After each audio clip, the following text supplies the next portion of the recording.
This whole episode has been really great to inspire anybody that is wondering why they're struggling with money. Your financial education is a journey. The key is continuing to pick up the right information and then applying it. I read a lot of mindset book, but the habits aspect of things didn't really fall into place until I was out of college in a bunch of debt.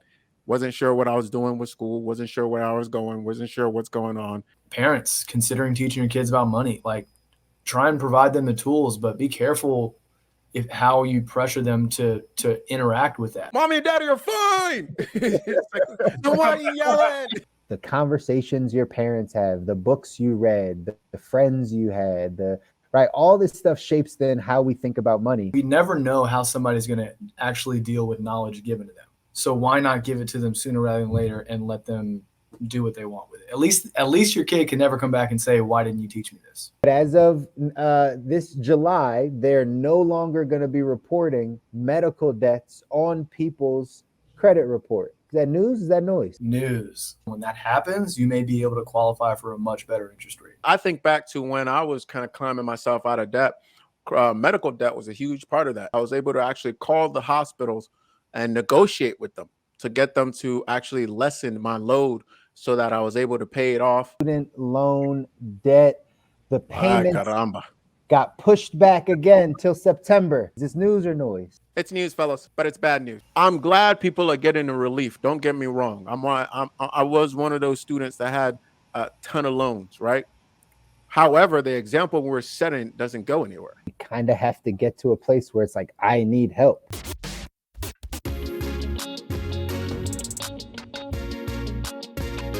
Welcome to the Good Life. What's up, y'all? This is the Good Life Visual Audio Podcast with Chris. Say what's up, Chris. What's up, guys? And Kabi. What up, dope? Hey, all right. So we're diving in on how to design your life with extraordinary health, wealth, and mindset. Find us wherever you listen and watch. YouTube, Spotify, Apple Music. We got a good one for today. Chris is going to bring us in on some finances. That's right. That's right, man. April is Financial Literacy Month, ladies and gentlemen. It means it's time to get... That's right. Give me one. Give me one. Give me one. That's right. April. That laser gun right there was a bit stunted. Pound, pound, pound, pound. Like our speech today. We gotta upgrade the lasers. It's all good. But we're here again. April is Financial Literacy Month, so this week we're gonna have a financial conversation. Again, we've had a bunch of them. You guys and people that are tuning into the Good Life, whether you're watching us or listening to us, this is not going to be new for you to hear these conversations. But again, I'm always stressing the fact that it's important for us to have more financial conversations out in the open. It's the only way we learn. It's the only way we get better. It's the only way we bounce the ideas off.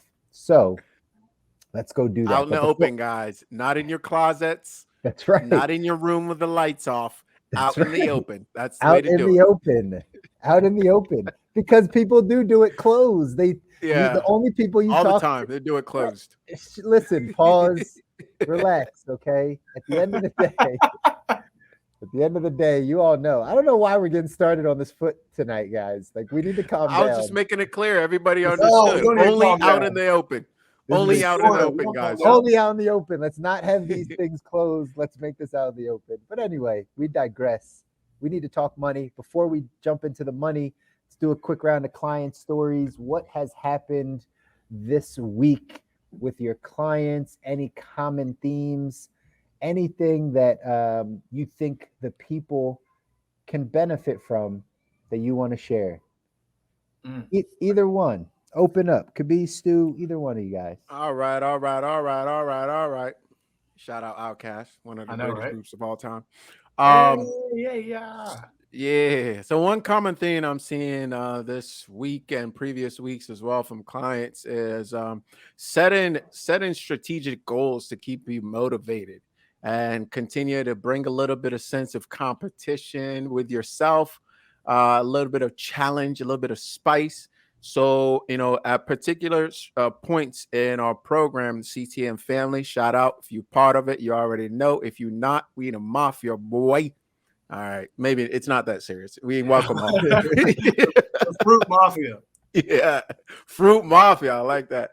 And it's doing putting strategic challenges in place to one, test where you are, two, challenge yourself, three, put something fun that you can reach for. We can keep going, but that's been really cool, and it's something I'm doing more and more. So strategic points in the program, we have sort of test that tells us, hey, you have completed this level and you're now ready for a new level. And that's been really cool. And this week in particular, we had two individuals pass their complete their current test with a satisfactory mark and move on to the next level. So that was exciting. And congrats, young fellas and lady. Love it. Yoo-hoo! There we go. CTN family. Progress equals happiness. Progress equals happiness. So continue to progress, make it happen, set those goals. That's a good one. Again, all this stuff is applicable, guys. That's why we're kind of explaining it in this way, because all of us probably have a story that's applicable. Setting big goals, another big thing on the finance side too. But go ahead, Stu. What do you got? So mine was, I've got a client that really struggles picking up on social cues. Like, very intelligent young man, just kind of gets like thrown off by like a couple different things. And what we were talking about today was he was repeatedly apologizing or asking the statement, perhaps 10 times over 45 minutes. He was like, hey, do you understand what I'm saying? Like, are you with me? Are you on the same page? And the way he was saying it had a little bit of like insecurity in his voice. And what I highlighted for him was this habit that he has that actually can kind of take away from some of his personal power, kind of might alter the way people perceive him from like a confidence perspective, because he's very unsure of whether or not he's coming across. So what we did is we kind of reintroduced an element of trust in there, where from now on, like once he gets to like a certain level of comfortability with somebody, he can be like, hey, I'll trust you to, ask me a question if you're unsure, or I trust you to let me know if you have like some type of disagreement with me, but I'm not going to like worry about it as much as I used to. So that's going to be a really powerful shift for him. And he was really excited for that. That's huge. That's huge. It feels great when people get that shift too, right? When you can spot something and see something or hear something that people don't, and they can shift their thinking or shift their habit a bit. It's huge. It's huge. So needing that awareness around that. For sure. Nice coaching, sir. Nice coaching, sir. You will not end up like Frank Vogel. I don't know. For those that don't know, Frank Vogel just got fired from the Lakers head coach, and it was very sad. Yeah. Well, let's not end up like that guy. But what I really liked about how we kind of started this conversation was how you said, let's bring these financial conversations out in the open. And it's the same thing in everything else we're doing here. If you have shame about it, if you don't like show that with somebody else, how are you going to get some third party perspective? He never knew that he was actually taking away from his own power as a manager. So yeah, glad we're on the same page tonight. That's huge. That's huge. So those are all good things. Mine for the week, multiple clients. Again, that's why we talked about introducing this, because it happens across the board. It's not just like one person. So I know if it happens to like 3, 4, 5, it's happening to 10,000, 20,000, 30,000, right? So prioritizing the time you spend with money was the theme this week. Prioritizing the amount of time you spend. I know before we had talked about like organizing the money, but really prioritizing the amount of time you spend. I worked with a few people this week that didn't actually want to spend time with their money, meaning like it's always it was a burden. Like, oh, I got to look at the money, right? Like, how do you expect to get better in the year if it's like such a burden for you to do it and you choose not to look at it, right? And there's a few people that we're dealing with the same types of things, just saying, hey, you got to prioritize your money. If you want to get better with your money, then you have to prioritize it. It makes sense in all the other areas, right? You want to get better in your health, going to the gym or eating differently or whatever it's going to be. Like, you practice that thing. Well, same thing with money. If you want to get better with it, you want to think, better of investments or understand your financial plan a bit more, whatever, you have to actually prioritize it. It's got to slide up the list, not down the list of things you have to get done. And therefore, you got to say, hey, once a week, I'm looking at, hey, Sunday mornings at 10 a.m. from 10 to 12 is when I'm doing numbers for my financial life. Hey, Wednesday at this time, I'm prioritizing this to look at my financial life. When we do that, it gets better. When we say, I'll get around to it, or I know I'm supposed to do it today, but everything else becomes the priority, it's tough for people to get ahead. So that's the lesson on the financial side today, guys, is prioritize. Like, spend time with your money. Spend time with the place, even if it's a bit uncomfortable for you. The more you spend time there, the more you'll grow. All right? I'm with it. There Amen. It is. There it is. So let's get a good old bow, bow, bow, bow. There it was. Now we can officially dive into the episode now, right? Like that is the intro. But guys, again, we're here to talk money. April being Financial Literacy Month, is more important to have the conversation. The conversation should happen all the time. But this month, for sure, we need to get things out. One thing I want to share with the audience over on LinkedIn. By the way, if you're not following me on LinkedIn or the guys on LinkedIn, get over there on LinkedIn. A lot of business talks over there, a lot of good conversations happening. You can really get into a nice network of people over on LinkedIn that are business minded. So jump over there. But I put out everything in the open, guys. Everything in the open. Nothing in the closed. Nothing closed. Nothing behind doors, guys. Let's go. Let's go. Anyway. Nothing behind closed doors. Lord, sir. Transparency. Listen, you got to be transparent about these things. Listen, we started this whole train, right? Like, we started this. Pause. Anyway. I just want to know. It says the guy who started pause. Well, it looks like somebody else is picking up on it. Picking up on what we're putting down. Anyway. I am not picking up on this here P word.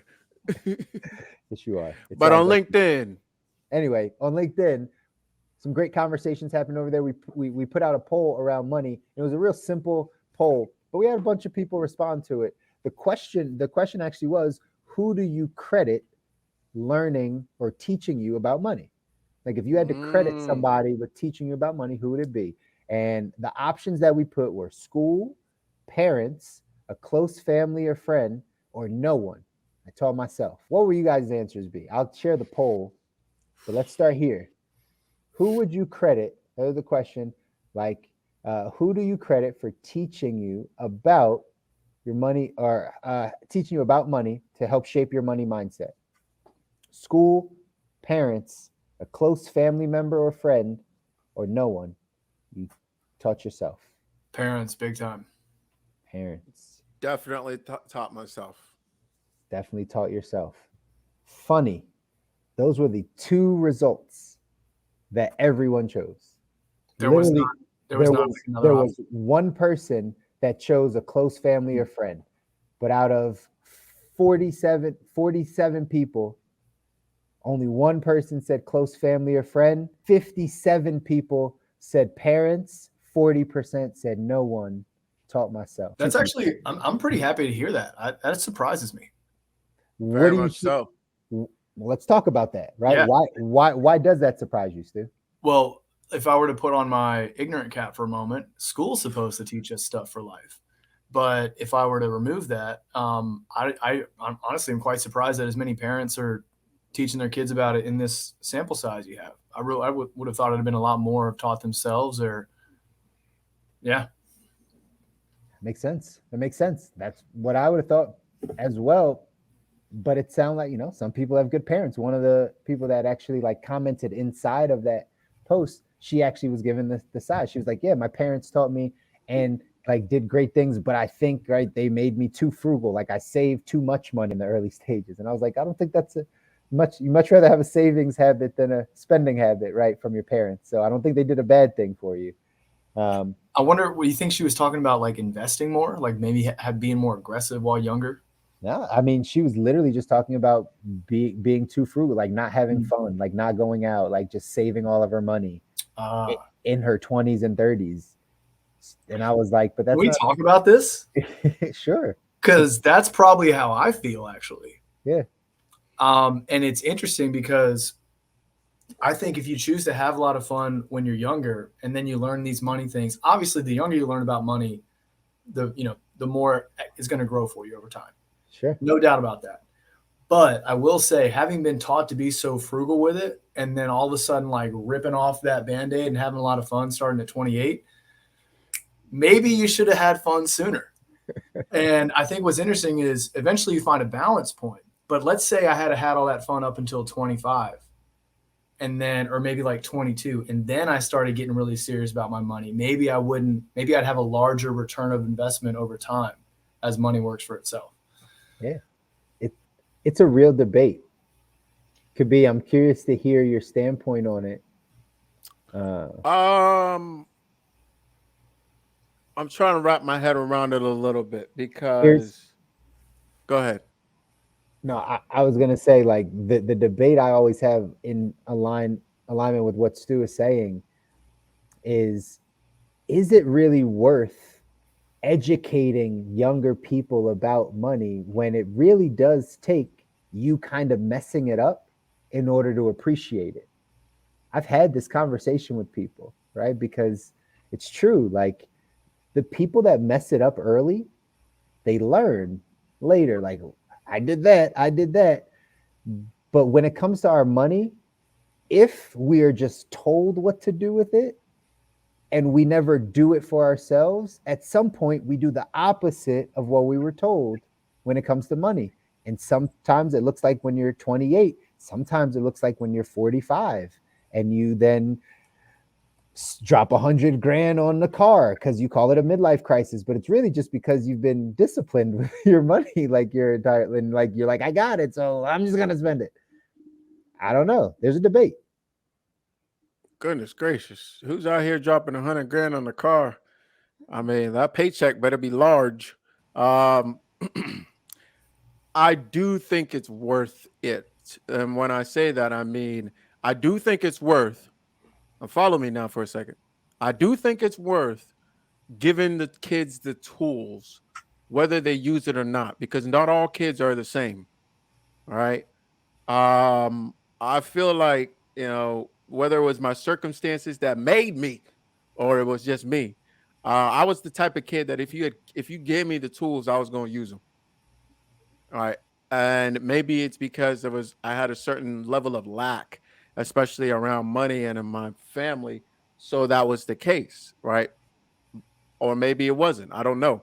But as soon as, I say I taught myself money, but I had certain key individuals in my life who introduced me to a book or introduced me to an app or told me, hey, this, it's a pointed me in the right direction. They didn't necessarily teach me how to do it, but they pointed me in the right direction, and I followed. Right. So I think not doing it at all is not necessarily better than giving them some of the tools, because you don't know what the kid is going to take up. Mm. So I do think mistakes is a great way to learn, but you can give a kid all the tools and they'll still make some mistakes anyway. So they'll figure it out. They'll make a fair amount of mistakes. I love how specific you got on this because, like, I think you're absolutely right. We never know how somebody's going to actually deal with knowledge given to them. So why not give it to them sooner rather than later and let them do what they want with it? At least your kid can never come back and say, "Why didn't you teach me this?" Right. That's right. Ownership. Bars. Factuals. There we go. It makes perfect sense, right? Makes perfect sense. Everybody's going to do with the information as they please.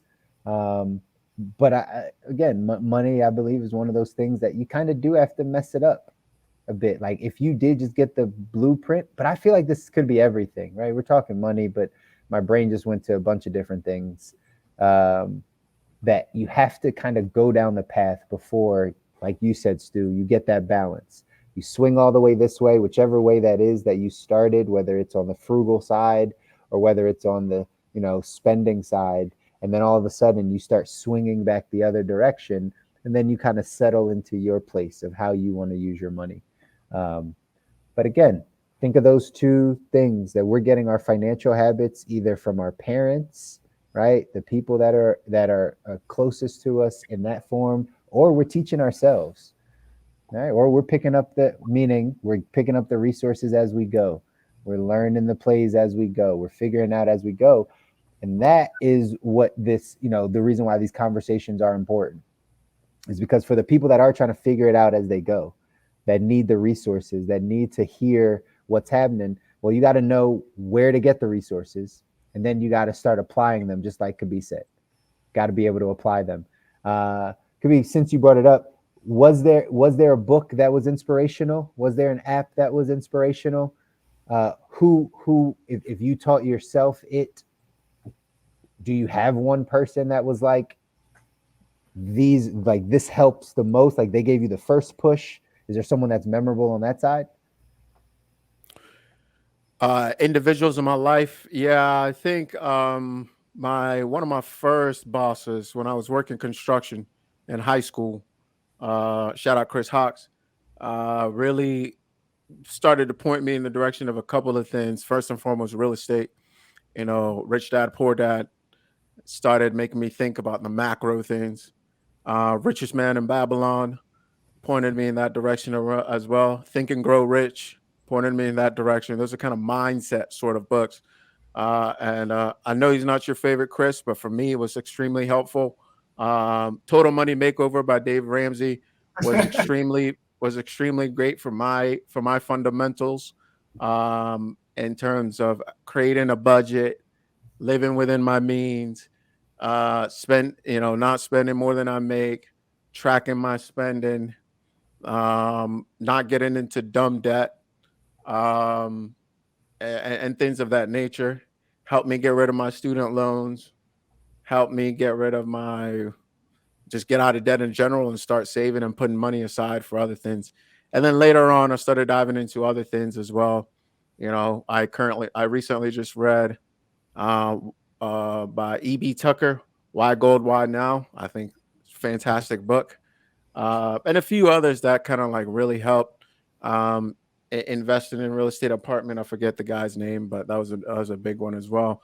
And then one by this fund manager that kind of dives into stocks and whatnot. But it's kind of like it was a whole journey. I think the biggest thing was getting me started on the journey of like actually paying attention to this, thinking about this. Yeah. I feel like I would have probably kept going and kept trying to, do the best I can, but not have a system, not have a way of thinking about it. So those are the things that really stuck to me. And honestly, like I say, the whole debt piece and the habits aspect of things, I read a lot of mindset book, but the habits aspect of things didn't really fall into place until I was out of college in a bunch of debt, wasn't sure what I was doing with school, wasn't sure where I was going, wasn't sure what's going on. And I really had to find something. I had to find a system, right, that was going to help me tremendously. That's it. And again, that is what we talk about. It's we kind of have to get to a place where it's like, I need help, right? The other side is more preventative maintenance of like, here's how you do it. But normally most of us come to picking up this information when we need the help, right? And yeah, I don't follow everything that Dave Ramsey says, but like he has a place for that. When you need a lifeline and you don't have a human being necessarily to go to, it doesn't matter where the resources come from, and everybody learns differently, takes in different information differently. It's about how you get to that point. That's why these conversations are important. The thing that you said could be that, again, should resonate with everyone is like, it's a journey. Your financial education is a journey. Your health education is a journey. Your mindset education, your spiritual education, these things are journeys.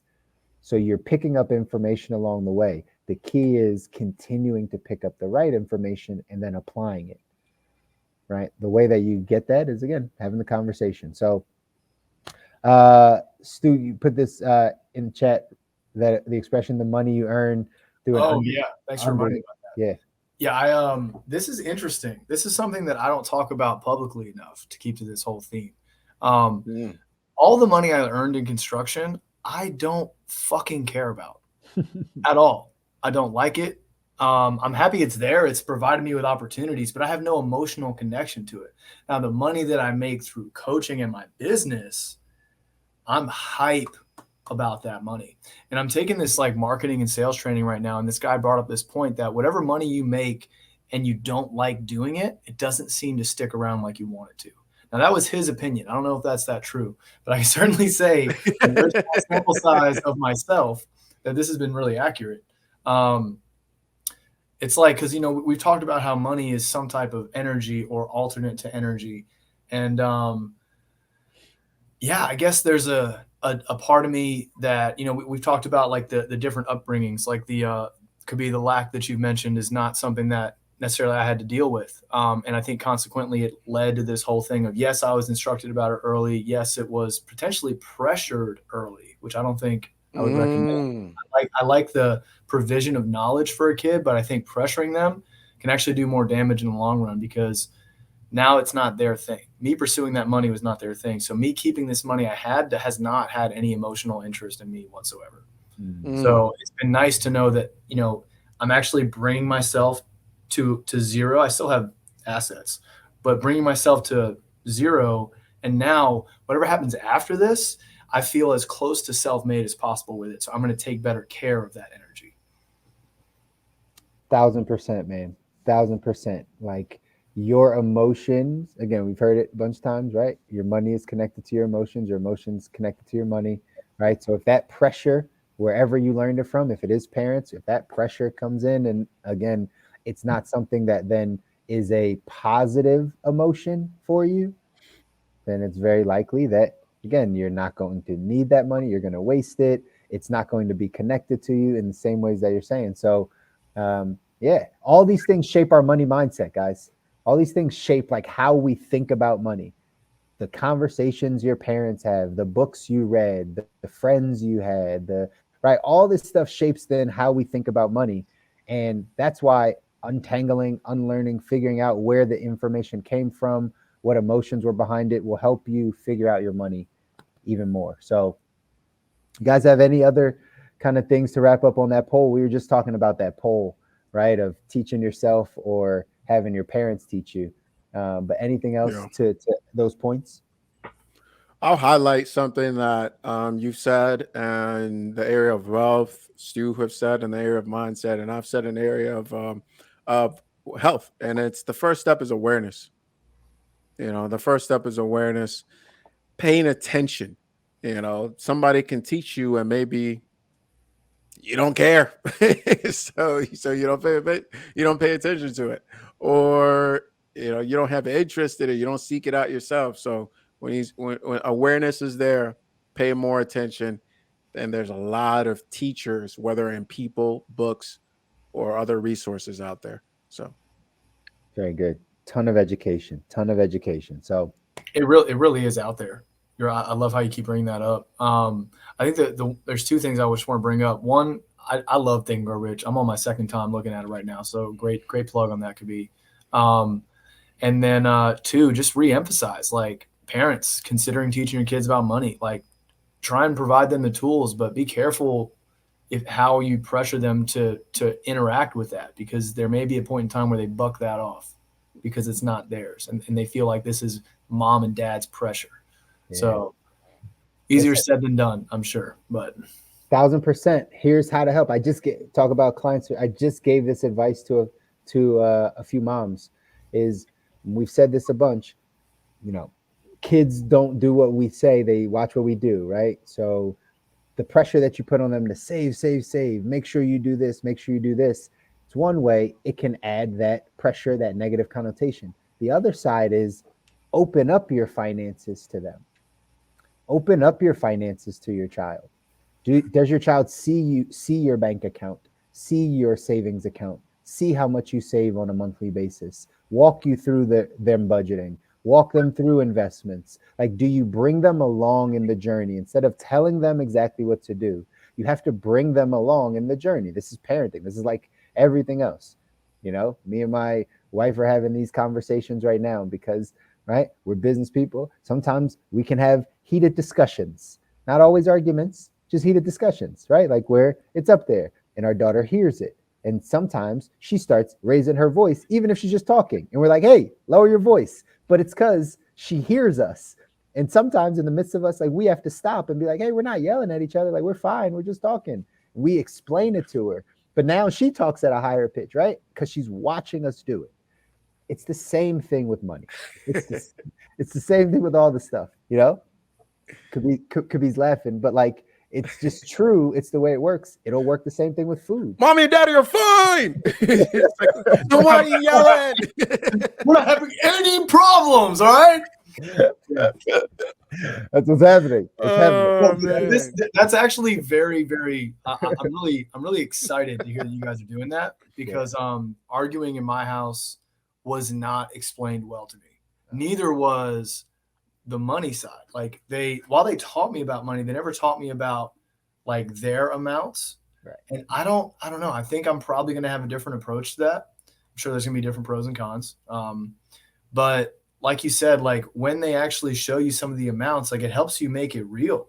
Mhm. And it helps make sure your kid doesn't have some imaginative idea of how much or how little money you have, because that actually does affect your kids' like life choices. It really, really does. Absolutely. So really Got to glad bring them along. that arguing piece is key, man. If you can explain to your child that, yeah, you know what, maybe we get a little like spicy from time to time, but that doesn't mean we have any problems with each other. I love it. Because listen, it's a Latina thing. It is. It's real spicy. You get a little spicy here and there. But for real, like, I just think, again, this is kind of parenting. I just think this is the way parenting should be. Like, a lot of our parents hid the things they were doing, or the conversations they were having, or the troubles they were going. They hid them from us as if that were protecting us, right? And to some degree, I'm sure it was, but it really didn't. Because then we had to figure it out later in life, and then we come back and be like, hey, did you know? It's like, oh yeah, we were dealing with the same thing. Like, why didn't you tell me? It's because they gotta keep it out in the open. Yeah, that's right. See, it all comes back. Not behind closed doors. Not behind closed doors. Mom, Dad, what are you doing in there? All the like voyeurs watching this show are like excited as hell right now. They're like, yeah, They're like, are they saying that? keep talking about Is that where they're going with this? Sally, I've been saying this for years. Oh gosh, you guys taking turns on this podcast. Boy, are we taking. Was that St. Catherine Sally?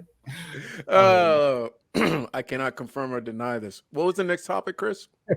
But anyways, understand how important that one was. The next topic, though, to be honest, is we're going into news and noise. We're going into love it. Bow, bow, bow, bow. News. Yes, your gun. We gotta fix your gun. Meow meow meow meow. It's like a half cat. Oh god. For those that don't know, our awesome marketing specialist Hembo. Yeah, shout out Hembo. Had the best call out on Chris's lasers that they sounded like Blue's Clues, and now I can't not hear it. You got to hang like a blue print up on the wall behind you. Yeah, it was spot on. Hembo, spot on. Great call. Please keep calling us out on that. That's hilarious. If you watched last week's episode, go back, for everyone that's listening, go back into last week's episode. I think there might be some references to Blue's Clues in there. I think Ash did something visually. Really? Yeah, I think she did. She shared it with me briefly and was like, "Are you okay with this?" And I just saw something quick, and I was like, "Yeah, that's fine. Like, do your thing." But like, I think it was coming at me a bit on the Blue's Clues side. Way to handle like a champ. I will say, so is there a segment coming up like mail time? Ooh, I love meal time. No, but if we have to implement that. Do we have news or noise? Does that count? Maybe we got news or noise, but it is what it is. News or noise.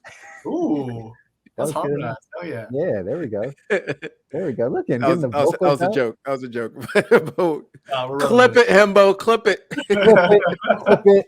Anyway, news or noise. I'm gonna bring up three. I think I have three different articles. You tell me if this is news or if this is just noise, stuff that people are talking about, and then elaborate a bit and let me know. Here's the first one around money. All these around money, because again, we got to talk about it. Inflation reaches the highest heights it has been since 1981. News or noise? That's a CNBC article, I think, too. News or noise? Inflation and it being at the highest rate that it's been since 1981, in almost 40 years. News or noise? Unfortunately, noise. I mean, news. I think that is news. I don't know why. Gotcha. We just can't talk today. We've had stutters. We've had There's everything. a lot. There's a lot. I'm dyslexic apparently. But yeah, I think I would like this to be noise because the government's always just printing money and telling us we owe them more money and not raising. It's so obnoxious. I don't even want to get heated up right now. But it's really news because this has to affect your financial decisions. I saw a really great story. My buddy Damon posted the other day, just talking about how cool I got a 3% raise at work. Awesome. That's cool. Well, I'm actually making less money than I did last year because of inflation. Ladies and gentlemen, don't let your employer control your money supply. Go start your own business. It's news. There we go. Oh, that's hot, but we got conflict. Noise. All right. Let me explain. Why do I say it's noise? I believe it's noise because, first and foremost, anything out there in mainstream media is noise because they don't really have much to talk about. That's point number one. Point number two, if your investing and money management strategy is sound, it doesn't actually matter because you're hedged against the market while profiting from the market. What I just want everyone to know what could be just said is a 303 level strategy, just so you understand. It might be a 202, but when you start getting into hedging and risk and those types of things, you're in a 303 strategy. It's valid. It's true. But I just want to. That is why I say noise, because all of this stuff, just like on the health side, where they push out, hey, you should do all this because there's a giant monster. I'm not going to say the name because we don't want to get canceled out there, and it's going to kill you, your family, and your kids, right? No, not if you've been doing what the CTN family has been advocating for years, which is boosting your immune system, taking care of yourself, right? Preparing yourself, putting yourself in a position so that whatever hits, you're prepared and you're ready. It's the same thing here. Yeah, inflation is going blah, blah, blah, blah, blah, blah, blah, blah, blah, but you're hedged against the market, profiting from the market while you wait for whatever foolishness they're going to pull next. They continue to pull. We know what you're doing. We've got eyes on you. We see you. Noise. We hear you. We hear you. But I just want to echo, see no evil, hear no evil.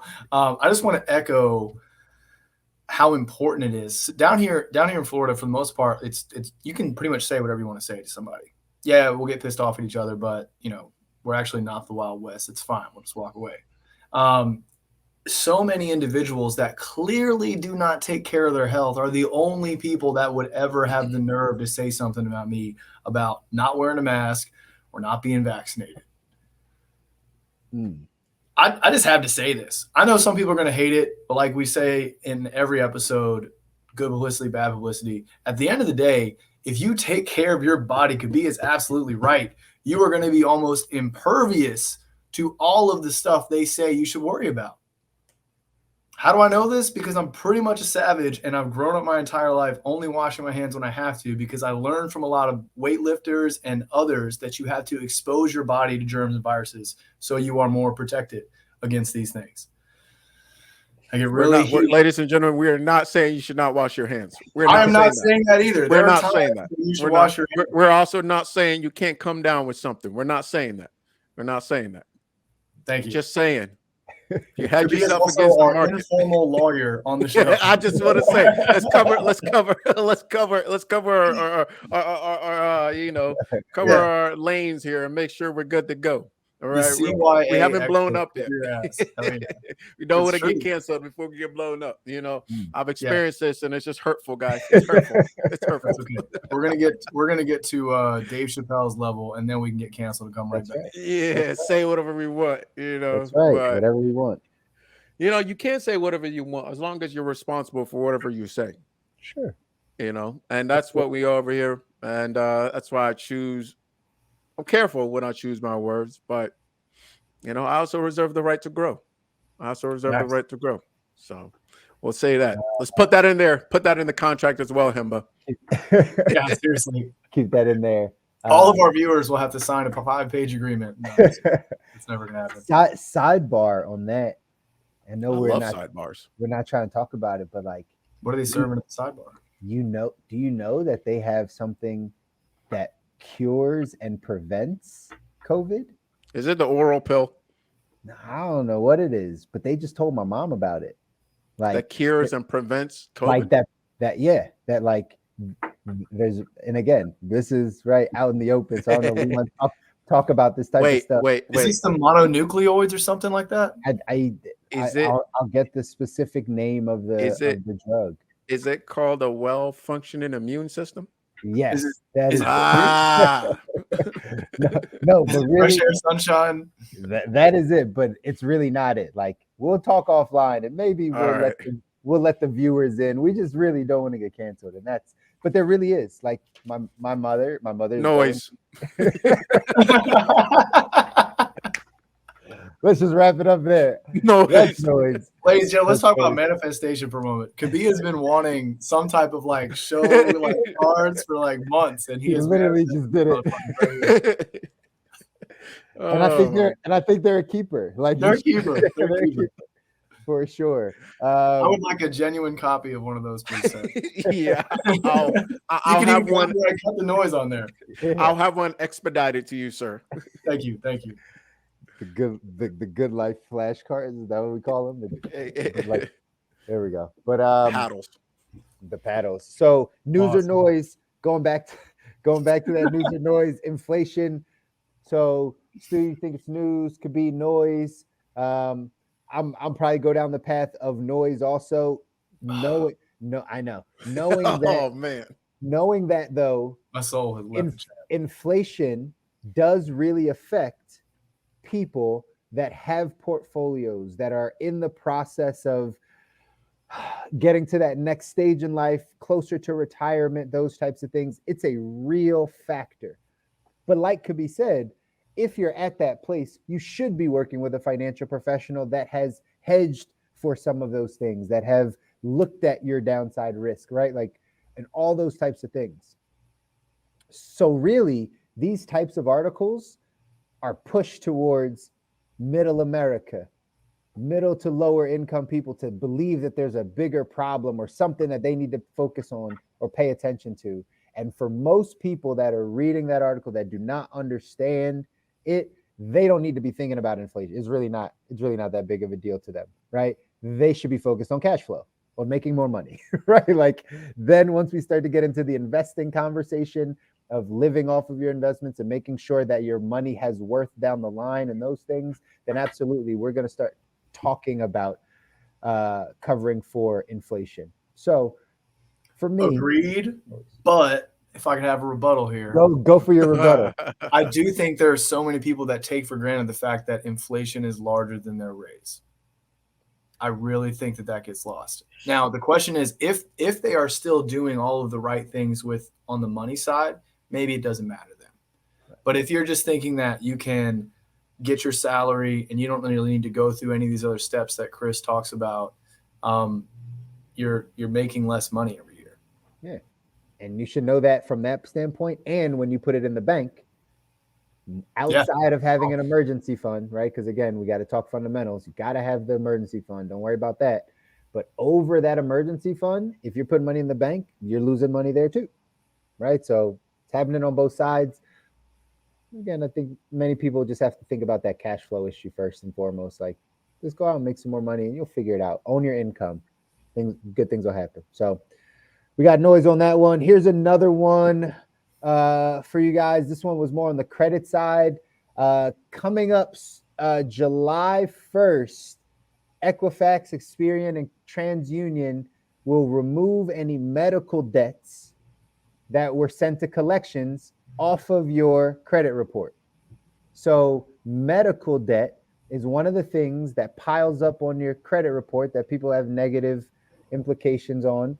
But as of this July, they're no longer going to be reporting medical debts on people's credit report. Is that news? Is that noise? News. And I'm Mm. saying news because there may be people out there that have been wanting to buy a house or take out a big loan for a little while and have just written it off as impossible or this can't be done anytime soon. And when that happens, you may be able to qualify for a much better interest rate. Good. That's huge. Could be. News. News. Woo! It's news, guys. It's news. I'm saying it's news, but I'm not saying it's good news. Not saying it's good news. What I am saying here, guys, it's when we really look at this situation. What is happening? I When we don't know really what's look at this happening. situation, should we really be approving people who shouldn't be approved for things they shouldn't be approved for? No. Me thinks no. No, absolutely not. You're right. Me thinks no. Right? So are we just going back and people who shouldn't be buying things just say, hey, listen, here's a blank check, buddy. Buy what you want. You want that? Buy it. You want that? Buy it. Who cares? $20,000 in medical debt? Uncle Sam wiped that away for you. You hear that? Buy it. Terrible. It's news, fellas, but it's bad news. Is there a specific anchor you have in mind for that? Because We need a name. We need a name for Spot your on. anchor, right? Like I have to call you by that we name. start calling out anchors, we are going to get banned, Bad news but bears. we'll go down fighting. Thank you, Bad Mr. news Bad. bears. Thank Bad you, news Mr. bears. Bad News. Thank Yeah. you, Mr. Bad News. Bad news for that bears. report. No, mister, sir. I'm for the people. Oh gosh, what is Coming happening? straight out of Anyway, Chicago. We're the Bears. we're the Bears. The Bears. The Bears. Too much. It But is I news, do though. actually stand by what I just said, though. I believe you. I believe you because it is news. This is I too important. believe you. Do you know so many people that pay attention to their credit score and credit report and are fixing their credit and all that, those types of things? And medical debt is one of those things that piles up. You know how many people forget to make their copay or like they have a random thing. Sometimes it's not even a lot of money, but it gets reported. I've had people that, $37 for a copay, $35, they just forget to pay it and it gets reported to the collections agency, which affects their credit. So the fact that that's not going to affect people anymore is definitely news. And I think that's a good thing. I think it's definitely a good thing. And one thing, Chris, if I may, I do think it's important to help people get the things that they want in life, such as a house, etc., but not at the cost of like just shoveling them through. It's like, Too Tall Jones, pushing Too Tall Jones through seventh grade, even though Too Tall Jones is clearly a bonehead and hasn't learned anything in seventh grade, right? Because I think back to when I was kind of climbing myself out of debt, medical debt was a huge part of that. And I had to figure it out, right? One of the things I did was, and this is in, talking to folks, et cetera, is I was able to actually call the hospitals and negotiate with them to get them to actually lessen my load so that I was able to pay it off. And, I had to figure it out because I had to figure it out. Now, if we just take the burden off of folks and not saying, or without any real, let's try to help them do it the right way, not just give them an A to get through the class. You guys see what I'm saying? I certainly do. I think it's situational. I think if someone's like a repeat offender of like accruing medical debt, this is probably bad news. If somebody is a model financial citizen, but they had like one accident or one like treatment that just tanked everything and it like ruined everything else they had going for them and they can't keep up, then maybe this is good. Yeah. I think they're, again, case by case.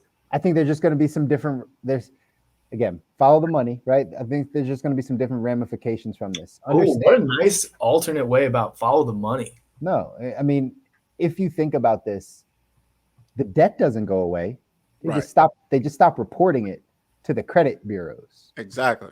Right. So people, you owe money, you're still going to owe it. It's just now the insurance, the healthcare provider, the doctor, the hospital, they're going to have to get their money. And there's not going to be the same consequence of, well, it'll go on your credit and now you can't buy a house and can't do these things, right? Because again, the government really is underlying thinking, my personal opinion, follow the money, how do we get people to start being able to buy stuff again, right? And like leverage their credit and like start purchasing stuff, right? So student loans and medical debt, right? Big things that are hindering credit from stopping people buying homes and spending money and getting loans. So now they're going to say, well, let's get that off your credit to give you more spending power and ability again. They'll figure out, the student loan people figure out how to get their money. The hospitals, the medical figure out how to get their money. We're not going to let it affect your debt. Now come back to buying some homes and come back to getting some loans from the bank and come back to doing all that because your credit gets a bit better, but you still owe the debts, right? Like they just figure out a different way. So those are some things I think that the government's plotting on, is like, why should this affect all of this? Because it's affecting all of it. And if they could eliminate the medical debt and let the healthcare handle them their own self, right? You never know. A hospital might refuse treatment down the line. They might change a law that like, oh, now if you owe $20,000, you don't get medical treatment, right? Like, and now the hospital entity, the healthcare entity gets its own thing, and it's not attached to our economy and people actually like spending money. Bottom line is, it doesn't address any underlying habits. Right. It just basically just puts a lipstick on a pig and says it's okay when it's really not. Right. So yeah, that's the bottom line. I like that. I mean, I think you bring up a great point. I wonder if they get specific, if there is any type of case by case, or they're just simply looking at the whole ledger and they're like, toss it out. Yeah, because think about it. Do you toss it out? This is just a way to keep the giant monster that is this debt-based economy rolling, right? So that they have to generate more debt to keep this thing rolling. You know, I've said this before. Maybe we'll dive into a different episode. But how else do you feed this huge debt monster more of the debt money? By like saying, hey, listen, you guys, checks.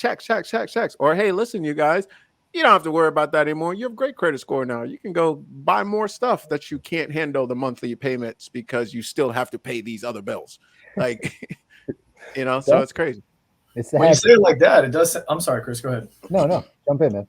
When you say it like that, it does kind of seem like we're also kind of continuing this modern indentured servitude type thing where you just simply can't get out. I mean, if I had a shit ton of debt and I kept getting paid off or just kept the habits up of continuing debt, I couldn't go and do my own thing and run a business. There's no way.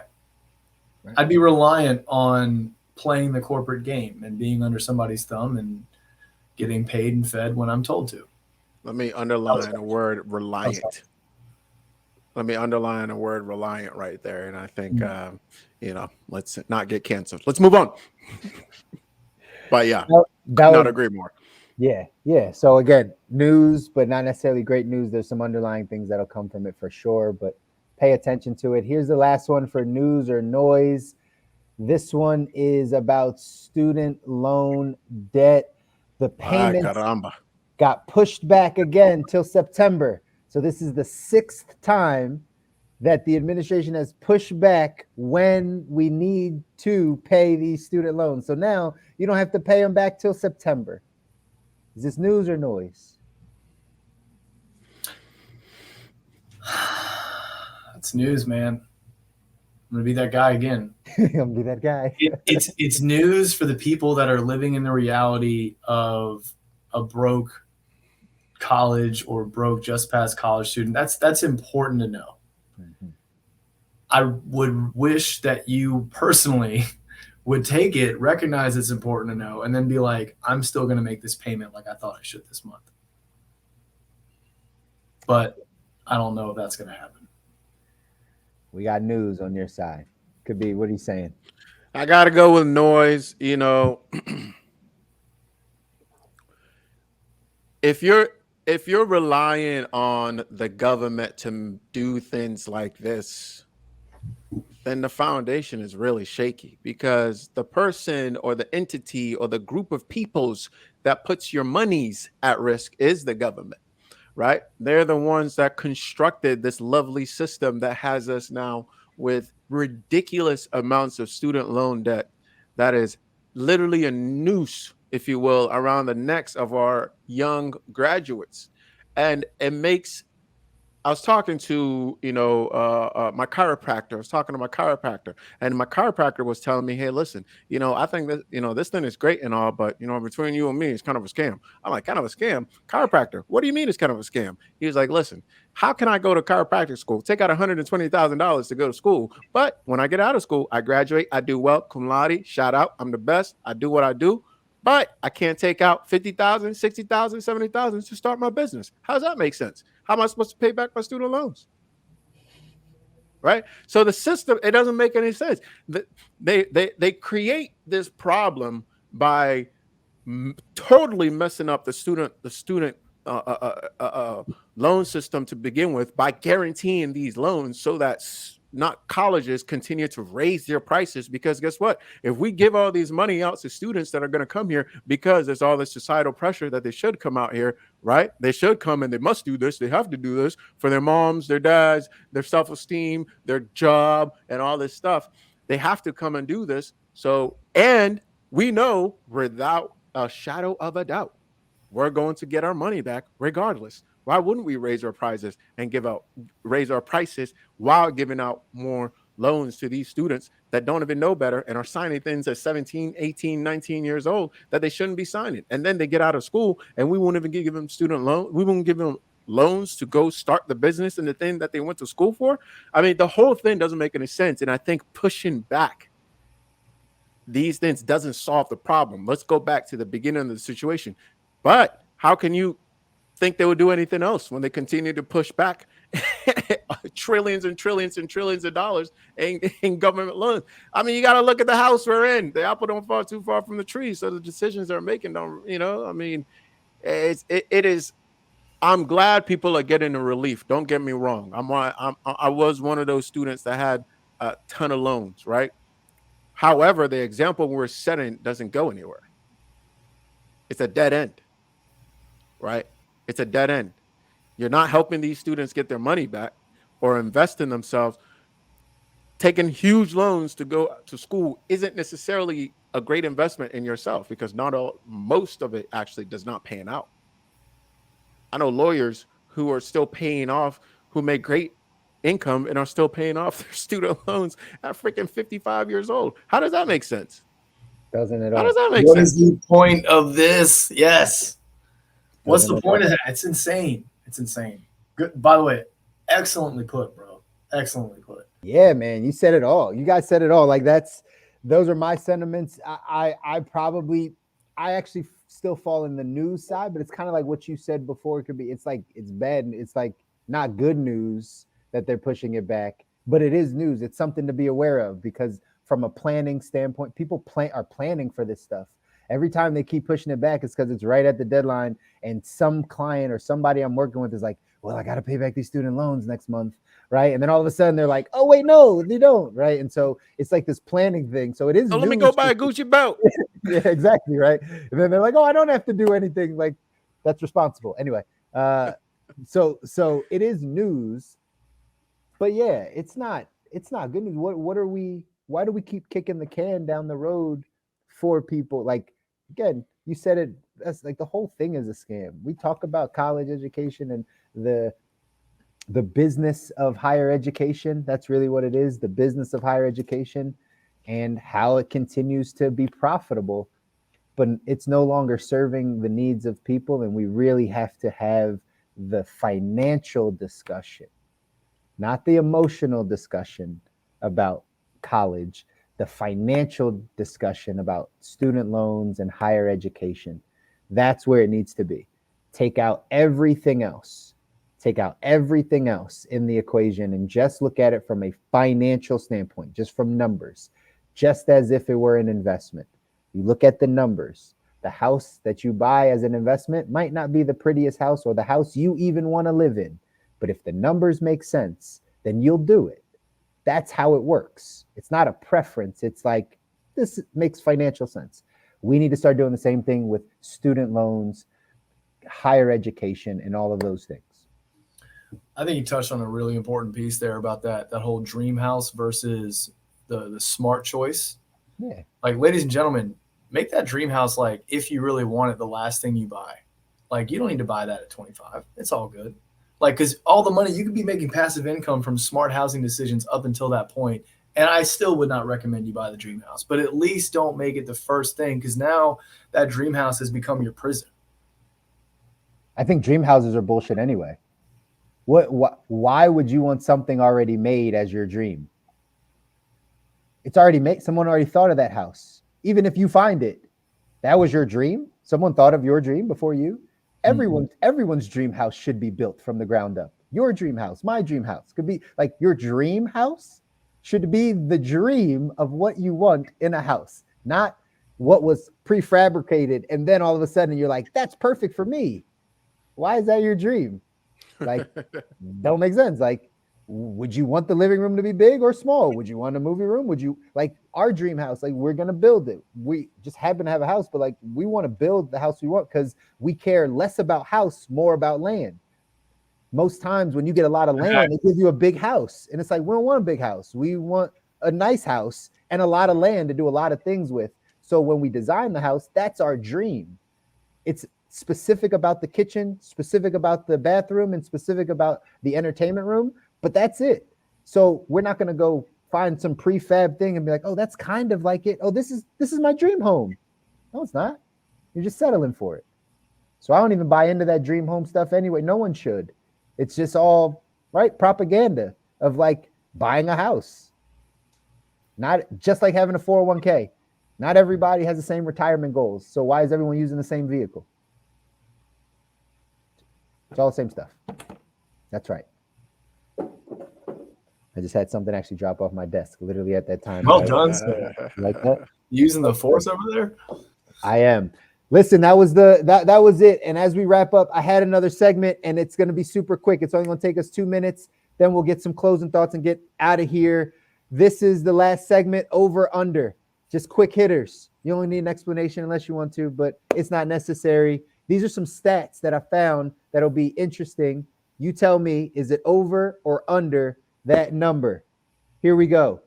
The percent of people that have a proper estate plan here in America, like a will, a trust. Do you think it's over or under 50% of people? Half of Americans have a proper estate plan, over or under 50%?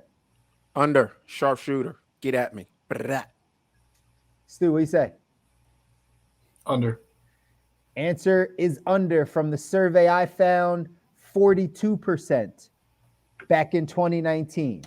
We don't have updated stats, but 42% in 2019 had a proper will, estate plan in place. Make sure, again, this financial literacy month, so make sure you guys are getting those things. Having a power of attorney and a health directive. I know many people haven't thought about a will, but having a health directive and a power of attorney are incredibly important documents to have.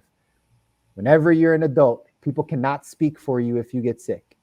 You have no guardian, nobody that can speak for you unless you're married, right? Like, but if you're just an adult, nobody can speak for you. You need that power of attorney. 42% of people have it. The other 58% still need to get it. Over under, the percent of people in America with life insurance. Over under 50%. Under. Under. What do you got, I would say definitely under. Under. It is over, gentlemen. In 2020, 54% of people had life insurance. 54% in 2020. Still I'm in the minority on that then. Yeah, right? Still leaves 46% of the population that is not protected and not covered for the inevitable, right? So that's that. Percent of people in America that own cryptocurrency. Over or under 20%. Over or under 20% of people that own crypto in America. Over. Over. Over. Over. Under 8.3% as of last year, 2021. 8.3% of Americans, almost 27 million people, own crypto. I think that's a lot of salty people.